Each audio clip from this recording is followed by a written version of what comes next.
Eventually. So can you explain to the audience, we're taping this Sunday morning in an undisclosed Vegas hotel room. Can you explain what the last 25 minutes, what's going down?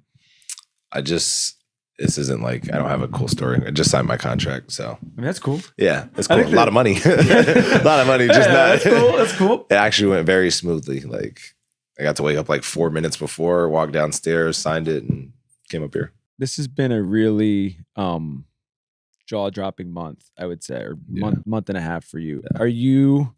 How are you sort of taking the time to kind of like 30,000 feet it? Like understand what's happening while you're living through it? I haven't even really got to do that. I haven't stopped doing anything, but I had hand surgery. So that's what's kind of slowed it down a little bit. Yeah. And then being in Vegas for Summer League does not help do that. But it's been cool. Like I feel like that's part of the thing is like to be in that rush and not actually be able to like look on the outside in yet. But yeah, I think once I leave Vegas and we're going to the ESPYs eventually, once that's over, I'll be straight. I'll be able to like take it in. You figure out that this has happened. What is what's your immediate thought once you sort of learn the news? Well, you know what's funny is like when we get MRIs, for everybody that doesn't know, usually like when something's good, the MRI, like we get our results the same time every time. But when something's good, they tell you really quick. I went like 4 or 5 hours without hearing back from anybody. So I was like, I don't think this is like as good as we think it is. And so Donnie finally called me, who does like the head of our sports med and stuff. He's like, I tore it. So immediately the first thought is like, well, can I still play or did I just like ruin the season? And it took like basically like, I would say like about a day and a half. And we kind of came up with a plan to like talk to Dr. Shin, who did my surgery. And he's like the GOAT at doing this exact surgery and stuff. He was like, you can play through it and get shots and, you know, you can't do anything worse to it. So that gave me a lot of confidence to kind of go out there and like just figure out how to shoot through the pain. And credit to our medical staff, Toby, who was working with me every day, she was able to like do different tape and, you know what I mean, like experiment the whole entire time. And we just kind of like try to figure out different pain levels, different ways to like shoot. I'm like teaching myself how to shoot like a week before the playoffs and do that whole thing. So our medical staff did a good job with that and the shots. Was there any period right after you guys got the news where there was a world where you were going to have to shut it down? Like everybody was just like, everybody was like, once we talked to Dr. Shin, it was more just like, how do we manage pain? Yeah. Cause I was like, I want to be able to like play and not do that. I thought it was incredible how you guys kept it a secret.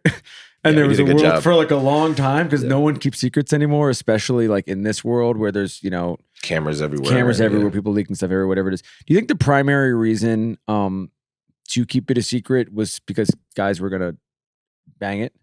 Yeah, a little bit. I think that's a big one.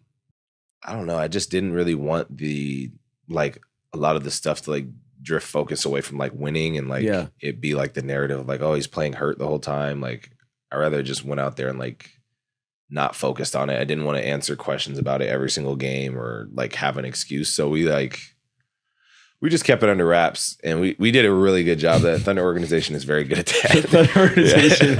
Organization might be the best in sports at that, I would say. Yeah, because I've had like people that are in the media, they're like, how'd you keep that a secret? Is that why you had the tape on? And like I had like a wrist injury prior, which helped a little bit. So I had the tape on. So I was able to like pass it on as that. I was like, it's something I've had like all year. It's not affecting anything. And that kind of like kept everybody at bay. Well, I thought one of the really cool things you guys did with the video, shout out to JoJo as well, was breaking down the specifics of what actually, everything from the injury itself to actually changing the shot and what went into it. Because to your point, like a lot of guys are banged up in the playoffs. Like there's a thing where you could have just had you could have had a sprained wrist. You could have had something with the wrist that was an issue, but it wasn't.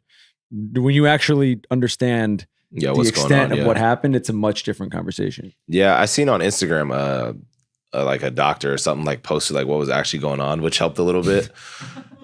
Because like you said, like people don't really get it, which is fine, but like the lidocaine shots that I'm getting, like I can't tell if my jumper is short or long, like because it like numbs your hand. So it's like it works in that regard of like, all right, now I can shoot a little bit, but like my range of motion in my wrist is pretty much like gone. Yeah. I'm like losing it the more we go on in the series.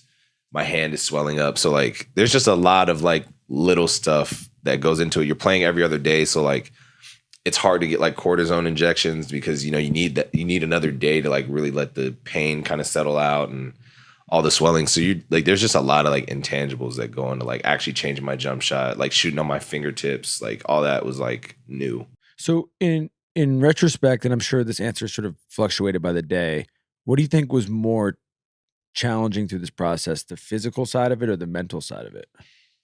I would say the mental. The physical got to a point where I was like pretty comfortable with like going into like what it was going to feel like. And like when I initially tore it, that was the worst it had felt up until probably like game 4 of the Denver series. So I knew how bad it could get and it wasn't going to get any worse. It was just more like the mental part of like knowing every game I got to get a shot regardless of what happened last game. And like just like having like the mental fortitude, like, okay, well after this game, I might have to get another one to like calm it down. Like that was the more challenging part. I would also just imagine, I mean, anyone in your position, any NBA player, any professional athlete, you're so, you're used to repetition, you're used to habit, you're used to feel, used to all of these things. And it provides a level of confidence to do what you do. Mm-hmm. And then when you change that, it's like anything, it's like changing a golf swing right before the Masters. Yeah. Like even if it works, even if it works, you're still kind of like the second it's off, you're out of whack in a way that you've basically been training. It's like out of my control. Yeah. Like some of like when you miss, sometimes it's like just like I said, like my wrist is not the same. So like I lost a little bit of control with some shots that are easier for me. And it's like kind of frustrating because it's like I didn't want to shoot it that way, but that's just what like my body is like going through.